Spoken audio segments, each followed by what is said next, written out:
Hi all, ನೀವು air fryer by ಮಾಡಬೇಕು ಅಂದರೆ ನಂತರ ಈ ಮಿಸ್ಟೇಕ್ನ ಮಾಡೋಕ್ಕೆ ಹೋಗಬೇಡಿ. ಆ ಮಿಸ್ಟೇಕ್ ಏನು ಅಂತ ಕೊನೆ ತನಕ ನೋಡಿ ಗೊತ್ತಾಗತ್ತೆ. ಇದು ನಾನು ಅಮೆಝಾನಿಂದ ತರಿಸ್ಕೊಂಡಿದ್ದು. ಆರ್ಡರ್ ಡೆಲಿವರಿ ಆಗಿ 5 ಡೇಸ್ ಆಯಿತು. ಬಟ್ ದೀಪಾವಳಿ ಹಬ್ಬ ಇರೋದ್ರಿಂದ ನನಗೆ ಅನ್ಬಾಕ್ಸಿಂಗ್ ಮಾಡೋಕ್ಕಾಗಿರಲಿಲ್ಲ. ಸೊ ಇವತ್ತು ಮಾಡ್ತಾಯಿದ್ದೀನಿ. ಇದರದ್ದು ಆನ್ಲೈನಲ್ಲಿ 10,000 ಇದೆ ಪ್ರೈಸು, ಬಟ್ ಆಫರ್ ಆಗಿ ನನಗೆ 6,000ಗೆ ಸಿಕ್ತು. 800 ಗ್ರಾಮ್ಸ್ ಇದೆ ವೆಯ್ಟು. 4.1 ಲೀಟರ್ಸ್ ಕೆಪಾಸಿಟಿ ಇದೆ. 3 to 4 ಫ್ಯಾಮಿಲಿ ಮೆಂಬರ್ಸ್ಗೆ ಸೂಟ್ ಆಗುತ್ತೆ.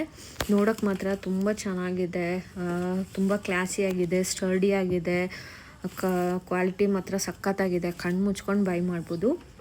ಬಟ್ ಒಂದೇ ಒಂದು ಪ್ರಾಬ್ಲಮ್ ಅಂದರೆ, ಒಂದೇ ಒಂದು ಮಿಸ್ಸಿಂಗ್ ಅಂದರೆ ಟ್ರಾನ್ಸ್ಪರೆಂಟ್ ಟ್ರೇ ಇಲ್ಲ. ಟ್ರಾನ್ಸ್ಪರೆಂಟ್ ಟ್ರೇ ಇದ್ದಿದ್ರೆ ಫ್ರೈಯಿಂಗ್ ಆಗೋದು, ಬೇಕಿಂಗ್ ಆಗೋದೆಲ್ಲ ಕಾಣಿಸ್ತಾ ಇತ್ತು.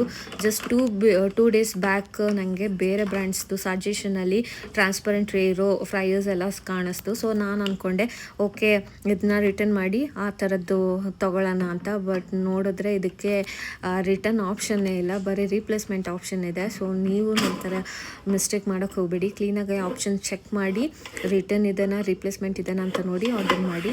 ಸೊ ಇದೇ ಥರ ರಿವ್ಯೂಸ್ಗಾಗಿ ನನ್ನ ಚಾನಲ್ನ ಸಬ್ಸ್ಕ್ರೈಬ್ ಮಾಡಿ.